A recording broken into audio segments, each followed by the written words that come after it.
जय मां लक्ष्मी। दोस्तों मित्रों, आजकल के समय में चाहे वह कोई स्त्री हो और चाहे वह कोई पुरुष हो, मित्रों वह दोनों एक दूसरे के बारे में जाने बिना भरोसा कर लेते हैं। मित्रों, आज के कलयुग के समय में हर एक स्त्री को किसी न किसी पुरुष से प्यार हो जाता है और मित्रों हर एक पुरुष को किसी न किसी स्त्री से प्यार हो जाता है। और मित्रों, जब दोनों में प्यार हो जाता है तो दोनों एक दूसरे के बारे में जानते हैं और फिर बहुत सारी बातें करते हैं। और मित्रों, अगर दोनों को एक दूसरे के बारे में पता चल जाता है तो मित्रों वो दोनों एक दिन ऐसा भी आता है कि शारीरिक संबंध बनाते हैं। मित्रों, आज की इस वीडियो में हम आपको एक ऐसी स्त्री के बारे में बताएंगे जिसके ऊपर आपको अपने पूरे जीवन में भरोसा नहीं करना चाहिए, क्योंकि अगर आप उसके ऊपर भरोसा कर लिया और उसके पीछे पड़ गए हैं तो आपके पूरे कुल का नाश हो जाएगा। मित्रों, इसी वीडियो में हम आपको यह भी बताएंगे कि स्त्री का भाग कौन सा अंग है जो रात में बड़ा हो जाता है और दिन में छोटा हो जाता है। परंतु मित्रों, वह कौन सा अंग है जो रात में बड़ा और दिन में छोटा हो जाता है, यह जानने से पहले अगर आप लोगों ने वीडियो को लाइक नहीं किया है तो वीडियो को लाइक कर दीजिए और लाइक करने के बाद हमारे इस यूट्यूब चैनल को सब्सक्राइब कर लीजिए और साथ में ही बाजू में जो बेल नोटिफिकेशन है उसे ऑल पर सिलेक्ट कर दीजिए। और मित्रों, कमेंट बॉक्स में जाना और जय माता लक्ष्मी ज़रूर कमेंट कर देना। और आप सभी अगर हमारी वीडियो को रोज़ाना देखते हैं तो मित्रों आप सभी कमेंट बॉक्स में अपना अपना नाम भी लिखकर कमेंट ज़रूर से ज़रूर कमेंट कर देना। तो मित्रों, आज की इस वीडियो में आप सभी को एक बहुत ही बढ़िया ज्ञानवर्धक सीख देने वाले हैं। तो मित्रों, मेरी आप सभी से आग्रह है कि वीडियो को शुरू से लेकर अंत तक पूरा अवश्य देखना, क्योंकि मित्रों आपको तो पता ही होगा कि जिस व्यक्ति के पास आधा अधूरा ज्ञान रहता है वह बहुत ज़्यादा फड़फड़ाता है और अपने जीवन में कुछ भी नहीं कर पाता, और जिस व्यक्ति के पास संपूर्ण ज्ञान रहता है वह शांत रहकर एक बहुत बड़ी मंजिल हासिल करता है। तो मित्रों, यही कारण है कि आप सभी को वीडियो को शुरू से लेकर अंत तक ज़रूर से ज़रूर देखना होगा। तो मित्रों चलिए, अब मैं आपका ज़्यादा समय नष्ट ना करते हुए कथा को आगे सुनाता हूँ। मित्रों, एक बार की बात है, गरुड़ देव आकाश मार्ग से होते हुए पृथ्वी लोक पर भ्रमण कर रहे थे। तभी उन्होंने देखा कि रात होते ही एक स्त्री अपने पति को सुलाकर वह अंधेरी रात में एक पुरुष से मिलने जाती है और उस पुरुष से मिलकर भोग विलास करती है। और वे दोनों को गरुड़देव यह सब भोग विलास करता देखकर गुरुदेव के मन में कुछ प्रश्न जन्म लेने लगे और गरुड़ देव जी सोचने लगे कि एक स्त्री का विवाह हो जाने के बाद वह किसी अन्य पुरुष के साथ भोग विलास कैसे कर सकती है। जो स्त्री अपने पति के लिए करवा चौथ जैसे साधारण व्रत रखती है, उसकी लंबी आयु के लिए भगवान से विनती करती है, वह स्त्री दूसरे पुरुष के साथ कैसे भोग विलास व शारीरिक संबंध कैसे बना सकती है। यह प्रश्न गरुड़ देव को बहुत ही ज्यादा परेशान कर रहा था और इस प्रश्न का उत्तर जानने के लिए गरुड़ देव इधर उधर भटकते रहे। उनको इधर उधर भटकने के बाद भी इस प्रश्न का उत्तर नहीं मिल पा रहा था। तब गरुड़ देव जी ने सोचा कि मुझे इस प्रश्न का उत्तर देवों के देव महादेव ही बता सकते हैं। तब मित्रों, गरुड़ देव महादेव के बारे में सोचकर वह अंतरिक्ष मार्ग से होते हुए कैलाश पर्वत पर पधारते हैं और देखते हैं कि शिव जी ध्यान मुद्रा में बैठे हुए हैं। तभी भगवान शिव जी को आभास होता है कि उनके पास कोई प्रकट हुआ है। तभी भगवान शिव अपनी आंखें खोलते हैं और अपने सामने गरुड़ देव को देखकर उनके चेहरे पर एक अजीब सी मुस्कान आ जाती है। और फिर भगवान शिव आगे कहते हैं, हे गरुड़ देव, कैलाश पर्वत पर आपका स्वागत है। तब गरुड़ देव भगवान शिव को प्रणाम करते हैं और प्रणाम करने के बाद उनका चेहरा शर्मिंदगी से झुक जाता है। तभी भगवान शिव जी कहते हैं, हे गरुड़ देव, आप इतना उदास क्यों प्रतीत हो रहे हैं। हे गरुड़ देव, आज आप अचानक से कैलाश पर्वत पर किस प्रयोजन से पधारे हैं। तब गरुड़ देव जी कहते हैं, हे प्रभु, आज जब मैं पृथ्वी लोक पर भ्रमण कर रहा था तब मैंने देखा कि एक पतिव्रता स्त्री रात में उठकर किसी अन्य पुरुष को मिलने जाती है और उसके साथ भोग विलास करती है। हे प्रभु, यह सब अपने आंखों से यह दृश्य देखकर मेरे मन में कुछ प्रश्नों ने जन्म लिया है। हे प्रभु, इन प्रश्नों के उत्तर मुझे कहीं भी नहीं मिल पा रहे थे। तब मैंने आपका स्मरण किया और मैं इस प्रश्न का उत्तर जानने के लिए आपके पास आ गया। गरुड़ देव जी की बात सुनकर भगवान शिव जी कहते हैं, हे गरुड़ देव, आपके मन में जो भी प्रश्न है वह प्रश्न आप निसंकोच होकर पूछ लीजिए। मैं तुम्हारे उस प्रश्न का उत्तर देने के लिए तैयार हूं। तब गरुड़ देव जी भगवान शिव से वह प्रश्न पूछते हुए कहते हैं कि हे प्रभु, जो स्त्री अपने पति के लिए करवा चौथ का व्रत रखती है, उसकी लंबी आयु के लिए इतना कठिन व्रत रखती है, वह स्त्री अपने पुरुष के होते हुए भी वह अन्य पुरुष के साथ क्यों समागम करती है? हे प्रभु, वह अपने पति को इतना बड़ा धोखा क्यों देती है? और हे प्रभु, जो अपने पति को धोखा देती है उसे कौन सा पाप लगता है? और हे प्रभु, स्त्री का वह कौन सा अंग है जो रात में बड़ा हो जाता है? हे प्रभु, आप मेरे प्रश्न का उत्तर देकर मुझे संतुष्ट करें। आगे भगवान शिव जी कहते हैं, हे गरुड़ देव, आज आपने यह प्रश्न पूछकर समस्त मानव जाति का कल्याण किया है। हे गरुड़ देव, आज का यह जो प्रश्न है, यह प्रश्न समस्त मानव का है। हे गरुड़ देव, मैं आपको इस प्रश्न का उत्तर मैं एक कथा सुनाकर देने वाला हूं। तो हे गरुड़ देव, इस कथा के माध्यम से तुमको इस प्रश्न का उत्तर मिल जाएगा। आगे भगवान शिव जी कहते हैं, हे गुरुदेव, इस प्रश्न का उत्तर जानने के लिए जो मैं आपको कथा सुनाने जा रहा हूं, इस कथा को तुमको पूरे ध्यान से शुरू से लेकर अंत तक सुनना होगा, तभी तुमको इस प्रश्न का उत्तर मिल पाएगा। तब गरुड़ देव जी कहते हैं, हे प्रभु, मैं इस प्रश्न का उत्तर जानने के लिए कुछ भी करने के लिए तैयार हूं। तो हे प्रभु, आप वह कथा सुनाइए। मैं उस कथा को पूरे ध्यान से और तन मन से इस कथा को शुरू से लेकर अंत तक अवश्य सुनूंगा। आगे गरुड़ देव जी कहते हैं, हे प्रभु, आप निश्चिंत होकर मुझे वह कथा सुनाइए। तब भगवान शिव जी गरुड़ देव जी से कहते हैं, हे गरुड़ देव, एक समय की बात है। किसी नगर में एक व्यापारी और उसकी पत्नी रहा करते थे। उस व्यापारी को शस्त्र विद्या के साथ साथ नक्षत्र विद्या का संपूर्ण ज्ञान था। कुछ दिनों बाद उस व्यापारी के घर में उस व्यापारी की पत्नी ने एक पुत्री को जन्म दिया। उस व्यापारी की पुत्री देखने में बहुत ही ज्यादा सुंदर थी। अब उस व्यापारी ने अपनी की पुत्री की कुंडली देखी तो वह बहुत घबरा गए, परंतु उसने अपनी पत्नी से कुछ भी नहीं बताया, क्योंकि उसकी पत्नी ने हाल में ही प्रसव किया था और वह अपनी पुत्री को जन्म देने के बाद उसे देखकर बहुत प्रसन्न थी।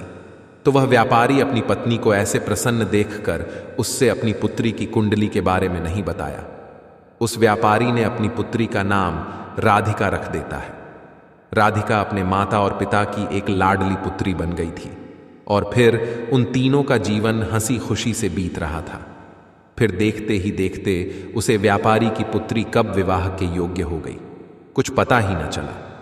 अब उस व्यापारी को अपने पुत्र के विवाह की चिंता सताने लगी और वह व्यापारी अपनी पुत्री की जन्म कुंडली देखकर बहुत ही ज्यादा चिंतित हो रहा था। और वह आज जब यही सोच रहा था कि अपनी पुत्री का विवाह कर देना चाहिए, तो इतना ही सोचते ही उसको बहुत ज्यादा घबराहट हुआ, क्योंकि मित्रों, व्यापारी की पुत्री राधिका पुत्र के विवाह की चिंता सताने लगी और वह व्यापारी अपनी पुत्री की जन्म कुंडली देखकर बहुत ही ज्यादा चिंतित हो रहा था। और वह आज जब यही सोच रहा था कि अपनी पुत्री का विवाह कर देना चाहिए, तो इतना ही सोचते ही उसको बहुत ज्यादा घबराहट हुआ, क्योंकि मित्रों, व्यापारी की पुत्री राधिका के जन्म कुंडली में एक बहुत बड़ा दोस्त था। इसलिए वह अपनी पुत्री का विवाह किसी से भी नहीं कर रहा था और किसी पुरुष से अपनी पुत्री का विवाह करने को सोचता तो उसकी कुंडली के बारे में सोचकर डर लग रहा था। जब उस व्यापारी की पत्नी अपनी पुत्री के विवाह के बारे में व्यापारी से बात करती है, तो वह व्यापारी उस बात को टाल देता है, क्योंकि उसकी पुत्री की कुंडली में एक ऐसा दोष था कि जो भी मर्द उसकी पुत्री से विवाह करेगा, उसकी 4 से 5 साल के भीतर ही उस युवक की मृत्यु हो जाएगी। इस वजह से व्यापारी ने अपनी पुत्री का विवाह किसी से भी नहीं करना चाहता था और वह अपनी पुत्री के विवाह के बारे में सोचते ही उसको डर लगने लगता है। और मित्रों, उधर उस व्यापारी की पत्नी को कुछ भी नहीं पता होता। मित्रों, अब ऐसे ही दिन बीतते जा रहे थे। कुछ दिन बाद जब व्यापारी की पुत्री की आयु 22 से 23 साल की बीच हो गई, तब गांव वाले और मोहल्ले वाले लोग भी अब उस व्यापारी की पत्नी को ताना देते हैं और कहते हैं, अरे देखो, ये कैसी स्त्री और पुरुष है, घर में जवान बेटी पड़ी है और उसका विवाह नहीं कर रहे हैं। और इसी तरह कुछ दिन बीत रहे थे। एक दिन की बात है, एक दिन व्यापारी की पत्नी को एक स्त्री अपने पास बुलाती है और उससे बोलता है, हे बहन, तुम्हारी पुत्री इतनी जवान है और इतनी जवान पुत्री को घर में रखना ठीक नहीं है बहन, तुम अपनी पुत्री का विवाह क्यों नहीं कर रही हो? हे बहन, क्या तुमको पता है कि गांव और मोहल्ले के लोग आपके पति के बारे में कितना भला और बुरा कहते हैं और कहते हैं, देखो यह कैसा पुरुष है, अपनी जवान बेटी को घर में बैठा रखा है, उसका विवाह नहीं कर रहा है। तब व्यापारी की पत्नी कहती है, हे बहन, मैंने अपने पति से अपनी पुत्री के बारे में कई बार कहा कि हे स्वामी, अब अपनी पुत्री का विवाह कर देना चाहिए, परंतु जब मैं अपने पति से अपनी पुत्री के विवाह के बारे में बात करती हूं तब वे मेरी बात को टाल देते हैं। बहन, आज मैं फिर से अपनी पुत्री की विवाह की बात अपने पति से एक बार अवश्य करूंगी, और आज मैं अपनी पति की बात नहीं सुनने वाली, और ना ही यह बात आज मैं अपने पति को यह बात टालने नहीं दूंगी। इतना कहकर उस व्यापारी की पत्नी वहां से चली जाती है और जाकर अपने घर में सारा का सारा काम गुस्से में करने लगती है। थोड़ी देर बाद जब उसका पति घर आता है तब उस व्यापारी की पत्नी अपने पति से क्रोधित होकर बोलती है, सुनिए जी, आज आपको मेरी बात जरूर सुनना होगा, आप हमेशा मेरी बात को टाल देते हैं। आज मुझे एक महत्वपूर्ण बात करनी है। सुनिए जी, अब आपको मेरी पुत्री का विवाह करना ही होगा। क्या आपको पता है कि गांव और मोहल्ले के लोग हमारे बारे में क्या बोलते हैं? मैं उनके ताने सुन सुनकर तंग आ गई हूं। अब मैं अपनी जवान बेटी को घर में बिठाकर नहीं रख सकती हूं। अब वह व्यापारी अपनी पत्नी को कैसे कहता कि उसकी पुत्री जिससे भी विवाह करेंगी उसकी मृत्यु 3 से 4 सालों के भीतर ही हो जाएगी। वह व्यापारी अपनी पत्नी की बात सुनकर व्यापारी को भी लगने लगा कि चलो अब क्या करेंगे, अपनी पुत्री का विवाह कर देते हैं और अपनी पुत्री के लायक एक वर को ढूंढते हैं। फिर क्या हुआ? कुछ दिनों बाद उस व्यापारी ने अपनी पुत्री का विवाह एक धनी सेठ से कर दिया।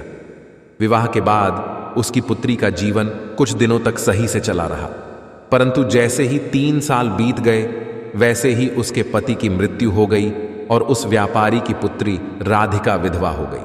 जब यह बात व्यापारी और उसकी पत्नी को पता चलती है तो व्यापारी को तो पहले से ही पता था कि उसकी पुत्री बहुत ही जल्द विधवा हो जाएगी, परंतु व्यापारी की पत्नी को यह नहीं पता था और व्यापारी ने अपनी पत्नी से अभी भी यह बात नहीं बताई थी कि उसकी पुत्री जिसके घर जाएगी उसके पति की मृत्यु हो जाएगी। अब उस व्यापारी की पुत्री पति के बिना अपना जीवन व्यापन करने लगी और उस व्यापारी की पुत्री का ससुराल में कोई नहीं था, इसलिए वह अपने पिता के घर आ गई। कुछ दिनों बाद उस व्यापारी की पत्नी ने अपने पति से कहा, हे स्वामी, आप अपनी पुत्री के लिए कोई दूसरा सा वर ढूंढिए।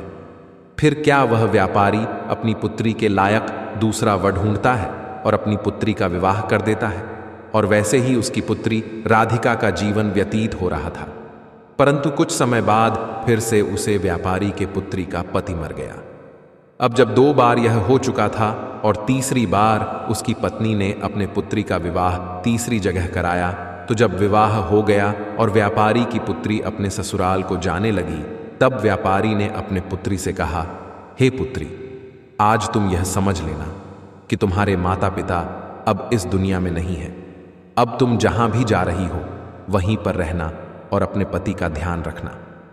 उस व्यापारी की पुत्री अपने पिता के मुख से ऐसी बातें सुनकर, और जब उसने कहा कि तुम इतना समझ लेना कि तुम्हारे माता पिता नहीं हैं, उसकी पुत्री ने यह बात सुनी तो उसके कान सुन्न पड़ गए। साथ ही में उसे व्यापारी की पत्नी भी सन्न रह गई। उस व्यापारी की पत्नी को यह नहीं समझ में आया कि आखिर उसके पति ने ऐसा क्यों कहा। जब उस व्यापारी की पुत्री अपने ससुराल चली गई तब उसकी पत्नी अपने पति से पूछा, हे स्वामी, आपने अपनी पुत्री से ऐसा क्यों कहा? अब वह व्यापारी अपनी पत्नी को अपनी पुत्री की कुंडली के बारे में बताना तो नहीं चाहता था, परंतु उसकी पुत्री की 2 शादी जो पहले हुई थी उनके पति मर गया था। इसलिए व्यापारी अपनी पत्नी की बार बार पूछने पर उसने अपनी पत्नी से कहा, है प्रिय, जब हमारी पुत्री का जन्म हुआ था तब मैंने अपनी पुत्री की जन्म कुंडली देखी थी। उसके तो नक्षत्र अपनी पुत्री के विवाह के प्रतिकूल थे। उसकी कुंडली में दोस्त है कि हमारी पुत्री का विवाह जिस भी पुरुष से होगी उसकी मृत्यु हो जाएगी। है प्रिय, अब हमारी तो उम्र हो चुकी है, हम अपनी पुत्री को अपने घर पर कब तक बैठकर खिलाते रहेंगे? कल को हम रहे या ना रहे तो हमारी पुत्री यहाँ क्या करेगी? अगर वह अपने घर पर रहेगी तो क्या पता भगवान की कृपा हुई तो उसे शायद बाल बच्चे हो गए, तो वह बड़ी आराम से अपना जीवन अपने ससुराल में व्यतीत करेगी। अपने पति की बात सुनने के बाद उस व्यापारी की पत्नी को अपने ऊपर बहुत शर्म आने लगी कि मैं अपने पति से कितना बुरा भला कहाँ करती थी, परंतु उन्होंने हमारी पुत्री का भला ही चाह रखा था, इसलिए वह उसका विवाह किसी से नहीं करना चाहते थे। मेरी ही गलती के कारण 2 लोगों की जान चली गई।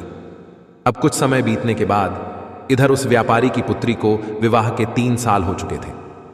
उन 3 सालों में उस बयारी की पुत्री को 2 पुत्र हुए। बड़े पुत्र का नाम अंश था और छोटे पुत्र का नाम वंश था। अब ऐसे ही समय बीत रहा था। मित्रों, ऐसे ही समय चल रहा था। राधिका के पुत्र 1 साल के हो गए तो एक दिन ऐसा समय आया कि अचानक ही उनके पिता की मृत्यु हो गई। अब राधिका के तीसरे पति की ही मृत्यु हो गई, जिस वजह से वह व्यापारी की पुत्री बहुत परेशान हुई।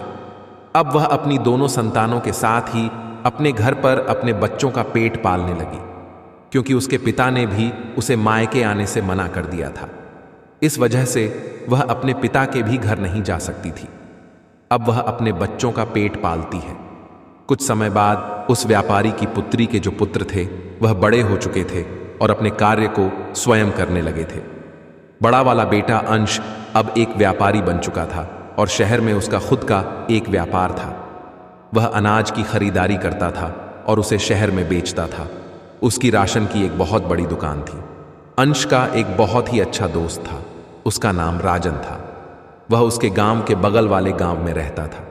अंश का छोटा भाई वंश अभी भी पढ़ाई कर रहा था।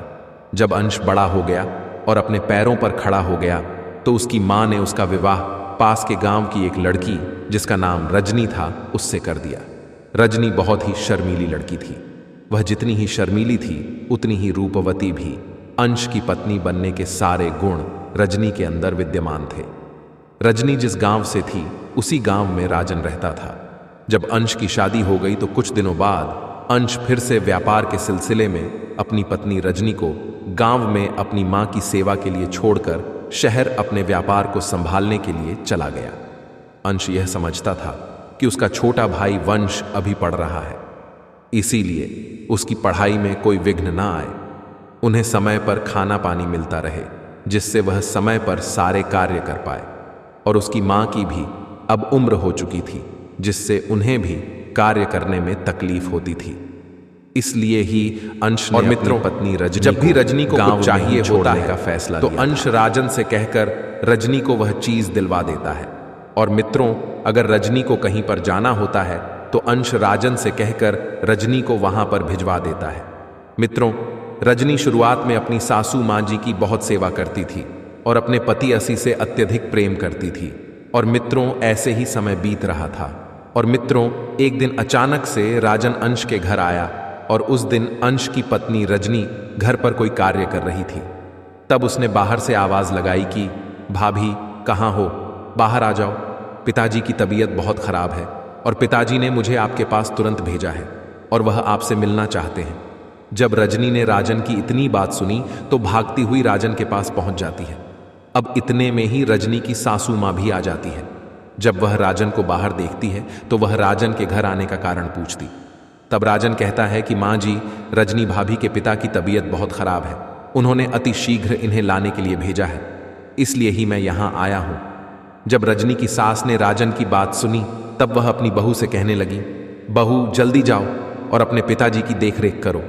तभी रजनी राजन के साथ उसके मोटरसाइकिल पर बैठकर अपने गांव की ओर चल दी। घर जाकर उसने अपने पिता का अच्छे से देखभाल किया और धीरे धीरे उसके पिता के स्वास्थ्य में सुधार आने लगा। अब रजनी का पति बाहर रहता था, वह अपने मायके आ चुकी थी, इसीलिए वह अपने पिता की देख रेख में लगी रहती थी। उधर राजन भी रोजाना रजनी के पिता का हाल लेने के लिए रजनी के घर आया करता था। रजनी को राजन के अंदर अब अच्छाई दिखने लगी थी। अब उसे राजन के प्रति लगाव होने लगा। वह मन ही मन राजन से प्रेम कर बैठी। आगे भगवान शिव जी कहते हैं, हे गरुण देव। उधर रजनी का पति शहर में अपना व्यापार कर रहा था और इधर रजनी को अंश के परम मित्र राजन से रजनी को प्यार हो जाता है। आगे गरुण देव जी कहते हैं, हे प्रभु, क्या रजनी अपने पति को छोड़कर राजन के साथ रहने लगती है? आगे भगवान शिव जी कहते हैं, नहीं गरुण देव, वह राजन अच्छा लड़का नहीं था। वह रजनी राजन के मन के खोट को न जान सकी, क्योंकि राजन एक अय्याशी लड़का था। वह कोई काम भी नहीं करता था, और तो और उसे जुए की बहुत बड़ी लत थी। साथ में वह स्त्रियों के साथ गमन भी करता था। वह अपनी वासना की पूर्ति के लिए वेश्याओं का गमन करता था। रजनी को यह बात पता नहीं थी कि राजन की नज़र अब रजनी के ऊपर आ चुकी है। इधर रजनी भी राजन से प्यार करने लगी थी। अब रजनी के पिता ठीक हो गए, लेकिन रजनी तो कुछ अलग ही सोच बैठी थी। राजन रोज रजनी के घर पर आया करता था, इसीलिए रजनी और राजन रोज ही घूमने के लिए जाया करते थे। एक दिन जब वह दोनों घूमने के लिए गए हुए थे, तब रजनी ने राजन से कहा कि राजन, अगर तुम मेरी बात का बुरा ना मानो तो मैं तुमसे एक बात कहना चाहती हूं। तब राजन ने रजनी से कहा कि कहो भाभी, मैं आपकी बात का कभी बुरा नहीं मानूंगा। राजन ने ऐसा जताते हुए बोला कि जैसे वह दूध का धुला हुआ हो। जब राजन के मुंह से ज्योति ने भाभी शब्द सुना तो वह गुस्से में बोली कि राजन, आज के बाद कभी भी तुम मुझे भाभी कहकर नहीं बुलाओगे, अन्यथा यह तुम्हारे लिए अच्छा नहीं होगा। अब राजन ने कहा, ठीक है, फिर मैं आपको क्या कहकर बुलाऊंगा। अब राजन की बात टालते हुए रजनी ने कहा, राजन, सच बात तो यह है कि मैं तुमसे अब बहुत प्रेम करती हूं। आगे भगवान शिव जी कहते हैं कि गरुड़देव, अब तुमको तो पता ही है कि अगर कोई स्त्री जवान है तो वह बिना भोग और विलास के नहीं रह सकती। यही कारण है कि अंश की पत्नी को भोग कर विलास करने को मिलता नहीं था, और वह अपनी वासना को शांत करने के लिए अंश की पत्नी ने अंश के मित्र राजन से अपना प्रेम प्रसंग रखा। हे गरुड़देव, चलिए मैं आपको आगे की कथा सुनाता हूं। जैसे ही राजन ने रजनी के मुंह से प्रेम शब्द सुना, उसके मन में तो अब खुशियों के पटाखे फूटने लगे। वह मन से गदगद हो गया कि चलो अब तो मेरा काम हो गया, अब वेश्याओं के गमन में मेरे पैसे भी नहीं खर्च होंगे और मैं घर बैठे समागम भी कर पाऊंगा। राजन तो रजनी को चाहता ही था कि वह उसकी हो जाए, और वैसा ही हुआ। अब धीरे धीरे बात बढ़ती गई और रजनी राजन के प्यार के जाल में फंसती चली गई। अब धीरे धीरे बात इतनी बढ़ गई कि सच में उन दोनों के बीच में संभोग हुआ। अब कुछ दिन बाद जब रजनी के ससुराल से बुलावा आया तो राजन से मिलने के लिए रजनी ने उसे फिर से एक दिन झोपड़ी पर बुलाया। तब रजनी ने राजन से कहा, हे प्यारे राजन, मेरे ससुराल से बुलावा आया है, अब शायद मैं तुमसे ना मिल सकूं, इसलिए जब भी मुझे तुम्हारी याद आएगी मैं तुमको एक पत्र लिखूंगी और तुम मुझसे मिलने के लिए मेरे ससुराल आ जाना। अब रहन तो वासना का आदि तो था ही, इसलिए राजन रजनी की बात मान जाता है और रजनी राजन से इतना कहकर घर आ जाती है। अब रजनी के पिता रजनी को उसके ससुराल छोड़ने के लिए फिर से राजन के घर जाते हैं, क्योंकि रजनी का कोई भाई नहीं था और ना ही कोई बहन थी। इसीलिए रजनी को ससुराल ले जाने के लिए रजनी के पिता को और कोई उचित व्यक्ति नहीं देखा, इसलिए ही वह राजन को बुलाने के लिए गए। जब उसके पिता राजन के घर पहुंचे तब उन्होंने राजन से कहा कि बेटा राजन, तुम मेरी पुत्री रजनी को उसके ससुराल छोड़ आओ, उसके घर से बुलावा आया है। जब राजन ने रजनी के पिता के मुंह से यह बात सुनी तब उसने कहा कि ठीक है पिताजी, मैं रजनी को उसके ससुराल छोड़ दूंगा। अब क्या था, राजन रजनी को उसके ससुराल छोड़ आता है और रजनी अपने ससुराल चली जाती है। जैसे ही 2-3 दिन बीतते हैं तो अब रजनी को राजन की बहुत याद आती है, क्योंकि वह जब अपने घर पर थी तो वह रोज झोपड़ी में राजन से मिलने के लिए जाया करती थी। मित्रों, अब वह अपने ससुराल आ चुकी थी और अब राजन से मिल नहीं पाती थी। अंश की पत्नी के अंदर जब काम वासना ने जन्म लिया तो उसे बर्दाश्त नहीं हो रहा था। ऐसे ही कुछ दिन बिताते हैं और अंश की पत्नी की काम वासना ऐसे ही शांत किया करती थी। परंतु मित्रों, आप रजनी को राजन से मिलने का बहुत ही ज्यादा मन करने लगा और अंश की पत्नी वासना की पूर्ति के लिए राजन को पाना चाहती थी। उससे मिलकर एक बार उसके साथ भोग विलास करना चाहती थी, क्योंकि अंश तो अपने घर से दूर शहर में ही रहता था, वहां पर अपना कार्य करता था। मुश्किल से 5 महीने में एक बार अंश अपने घर आता था और 5 से 6 दिनों के बीच ही वह फिर से चला जाता था। एक दिन जब रजनी से रहा नहीं गया तो रजनी ने राजन को एक खत लिखा। रजनी ने उस खत में लिखा कि हे प्यारे राजन, मुझे तुम्हारी बहुत याद आ रही है। मुझे ऐसा लगता है कि मैं अब तुम्हारे बिना नहीं रह सकती, इसलिए आज तुम मुझसे मिलने के लिए मेरे घर पर आ जाओ। अब क्या था, जब राजन को रजनी का खत मिला तो वह फौरन रजनी से मिलने के लिए चल दिया। अब राजन और रजनी दोनों साथ साथ घूमने के लिए चल दिए। रजनी की सास को यह सब पसंद नहीं आ रहा था कि उसकी बहू किसी पराये पुरुष के साथ ससुराल में ही घूमे। अपने मायके में घूमती तो बात अलग थी, परंतु वह ससुराल में ही किसी पराये पुरुष के साथ घूम रही थी। वह उसे बिल्कुल भी अच्छा नहीं लग रहा था। राजन भी रजनी से मिलकर चला जाता है और फिर से 3-4 दिन बाद वह वापस आता है। जब यह घटना 5 से 6 बार हुई तब उसकी सास ने एक दिन रजनी से कहा, रजनी ऐसा नहीं चलेगा, जब तक मेरा पुत्र अब घर नहीं आ जाता तब तक तुम घर पर किसी को नहीं बुला सकती, चाहे वह तुम्हारे मायके से आने वाले तुम्हारे पिता हों या फिर कोई और। अब रजनी ने जब अपनी सास की इतनी बात सुनी तो वह बहुत क्रोधित हुई, लेकिन वह कुछ ना बोल सकी। अब अगले दिन रजनी ने राजन को खत लिखा कि राजन, अब तुम मुझसे मिलने के लिए कुछ दिन बाद आना, क्योंकि मेरी सास को अब मुझ पर शक होने लगा है। जब मेरी सास अब घर पर नहीं रहा करेंगी तो ही मैं तुमको बुलाऊंगी। अब उधर राजन अपने आप को रोक नहीं पा रहा था और इधर रजनी भी अपने आप को रोक नहीं पा रही थी। इस बीच रजनी की सास एक दिन 5 दिनों के लिए तीर्थ स्थल पर चली जाती है। फिर क्या था, अब तो रजनी को जैसे छूट ही मिल गई थी। अब वह रोज राजन को बुलाती, उसके साथ संबंध बनाती और जब उसके देवर की स्कूल से छुट्टी होती तब तक वह राजन को वहां से घर को भेज देती। एक दिन की बात है, जब रजनी ने राजन को अपने घर पर बुला रखा था, अब अचानक से रजनी का देवर वंश वहां पर आ जाता है। तब वह क्या देखता है कि उसकी भाभी रजनी राजन को रसोई घर में बैठाकर खाना परोस रही है। अब वंश को राजन के चरित्र के बारे में सब कुछ पता था। वह जानता था कि राजन किस प्रकार का लड़का है और वह कौन कौन से कार्य करता है। इसलिए वंश ने अपनी भाभी से कहा, भाभी, आप किसी ऐरे गैरे को इस प्रकार घर पर नहीं बुला सकती और शायद आप इसके चरित्र के बारे में नहीं जानती, तभी आप इससे बड़े प्रेम से बात करती हैं और आप इसके साथ जो घूमती हैं वह भी आप बहुत गलत करती हैं। आप इसका साथ छोड़ दो नहीं, मैं आपकी शिकायत भैया से कर दूंगा। जब राजन ने वंश की ऐसी बात सुनी तब वह गुस्से में वहां से चला गया। रजनी को अपने देवर वंश की बात पसंद नहीं आई। रजनी तुरंत भागकर बाहर गई और राजन से बोली, राजन, तुम गुस्सा मत हो, मैं वंश को सबक अवश्य सिखाऊं, मैं इसका बदला अवश्य लूंगी। राजन ने कहा, ठीक है रजनी, अगर तुम ऐसा कहती हो तो ठीक है, अन्यथा मैं अब यहां कभी नहीं आऊंगा। इतना कहकर राजन वहां से चला गया और रजनी भी अंदर घर में आ गई। वह सोचने लगी, अगर यह वंश घर पर रहेगा तो जरूर ही मेरे और राजन के बीच के प्यार की रुकावट बनेगा। मैं एक काम करती हूं, इस वंश को जहर देकर मार देती हूं, तब हमारे बीच की रुकावट और कोई नहीं बनेगा।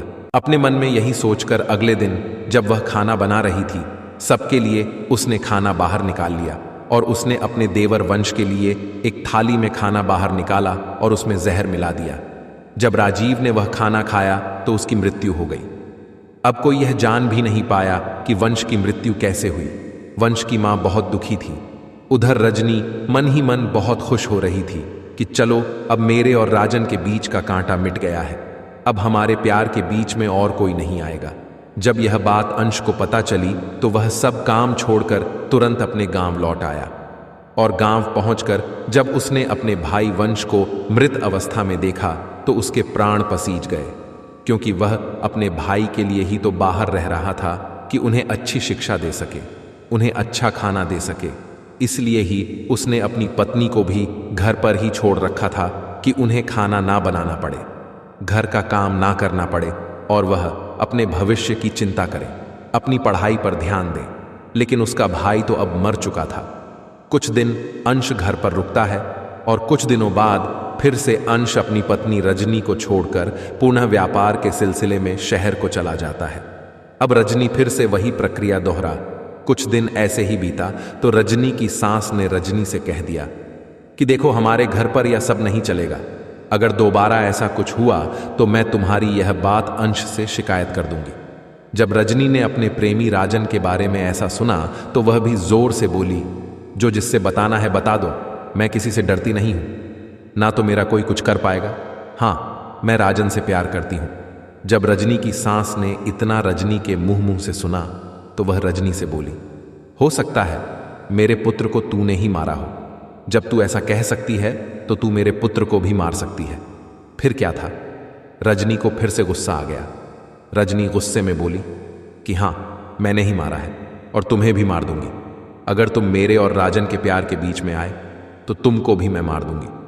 अचानक से एक दिन अंश को पता चला कि उसकी मां की मृत्यु हो गई है, तो वह सब कुछ छोड़कर गांव चला आता है और वह देखता है कि उसकी मां की मृत्यु हो चुकी है। जब रजनी का पति रजनी से पूछता है तो वह कुछ नहीं कहती है, लेकिन अंश को अब रजनी के ऊपर शक हो रहा था। अंश के बहुत पूछने के बाद रजनी सच सच बताती है कि मैं तुम्हारे परम मित्र राजन से प्यार करती हूं। आपका भाई और आपकी मां मेरे प्यार के बीच में रुकावट बन रहे थे, इसलिए मैंने इनके खाने में जहर मिलाकर इनको बारी बारी से मार दिया है। हाँ, मैं राजन से प्यार करती हूं। जैसे ही अंश ने अपनी पत्नी के मुंह से यह बात सुनी कि वह राजन से प्यार करती है, राजन जो कि अंश का एक बहुत ही अच्छा दोस्त है, अंश ने अपनी पत्नी रजनी से कुछ नहीं कहा। वह बस अपनी पत्नी से यह बोला, रजनी, जितना जल्दी हो सके तुम मेरे घर को छोड़कर अपने प्रेमी राजन के पास चली जाओ, क्योंकि वही तुम्हारे लायक है और वही अब तुम्हारी अच्छे से देखभाल करेगा। तो रजनी को छूट मिल गई थी। उधर राजन भी आ चुका था। वह राजन के साथ उसके घर जा पहुंची। अब कुछ दिन तो ठीक था। कुछ दिन बाद रजनी को पता चला कि राजन बहुत ही नीच जाति का व्यक्ति है। वह पराई औरतों पर अपनी गंदी नजर रखता है और उसके यहां बकरी का एक तबेला है, वह बकरी भी चराता है। अब तो रजनी अपने प्रेमी राजन के साथ बकरी चराने लगी और अपने भाग्य को कोसने लगी।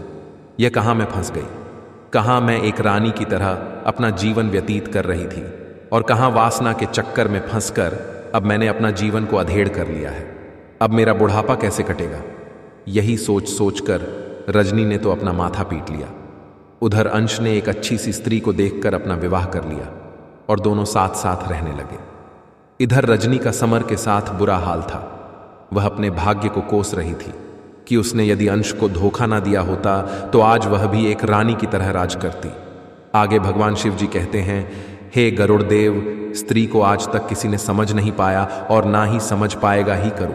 देव, स्त्री एक ऐसी माया है जो समय आने पर बदल जाती है।